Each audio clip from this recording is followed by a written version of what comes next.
10 ఏళ్ల కాలంలో తెలంగాణ వచ్చిన తర్వాత ప్రజలందరూ ఎంతో ఆశతోటి హైదరాబాద్ తో కూడిన తెలంగాణ వస్తే అభివృద్ధితో పాటు సంక్షేమంతో పాటు మా బతుకులు బాగుపడతాయని చెప్పి ఏదైతే తెలంగాణ ప్రజలు ఆశించినరో వాళ్ళకి నిరాశ మిగిలింది.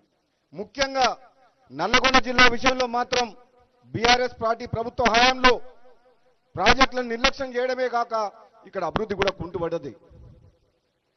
ఇప్పుడున్న సమయంలో కాంగ్రెస్ పార్టీ వచ్చిన తర్వాత సోదరు వెంకటరెడ్డి గారు కానీ మన ఇరిగేషన్ మినిస్టర్ ఉత్తమ్ కుమార్ రెడ్డి గారు కానీ పూర్తి అవగాహన ఉన్న మనుషులు. గతంలో మంత్రులు పనిచేసినామని చెప్పుకుంటారు కానీ ఈ జిల్లాలో ఉదయ సముద్రం కానీ బ్రాహ్మణ వెల్లులు కానీ సొరంగ మార్గం కానీ డిండి లిఫ్ట్ ఇరిగేషన్ కానీ ఎక్కడ కూడా పని జరగలే, రైతులకు మేలు జరగలే.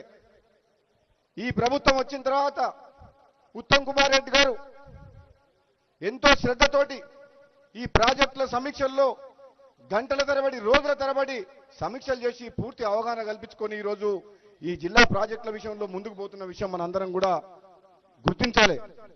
నేను ఈరోజు చెప్తున్నా, నువ్వు మీటింగ్లు పెట్టుకుంటున్నావు, బీఆర్ఎస్ పార్టీ 100 కోట్ల అవినీతి సొమ్ముతోటి బస్సులను తీసుకుపోయి మీటింగ్ పెట్టి ఏదో మాట్లాడుతుండు. 10 ఏళ్ళు మీరు చేసినారు, 16 నెలలు మేము వచ్చింది, ఇంకా సమయం ఉంది. ఇప్పుడిప్పుడే అభివృద్ధి మొదలవుతుంది.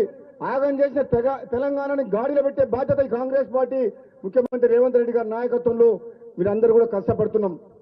మరి ఎందుకు ఆవేశంతో ఒక తెలంగాణలో కాంగ్రెస్ అభివృద్ధి చేయట్లేదని చెప్పి మాట్లాడుతున్నారు అర్థమవుతలేదు. కానీ ఒక్క మాట చెప్పగలుగుతున్నాం, కాంగ్రెస్ పార్టీ పేదల పార్టీ, ఈ దేశ స్వాతంత్రం కోసం పోరాటం చేసిన పార్టీ, తెలంగాణ రాష్ట్రాన్ని ఇచ్చిన పార్టీ, బడుగు బలహీన వర్గాలకు ముఖ్యంగా రైతులకు అండగా ఉండే పార్టీ ఏదంటే కాంగ్రెస్ పార్టీ. ఈ కాంగ్రెస్ పార్టీ ద్వారానే పేదలకు న్యాయం జరుగుతుంది తప్పితే ఒక కుటుంబ పార్టీ ద్వారా ఎప్పటికీ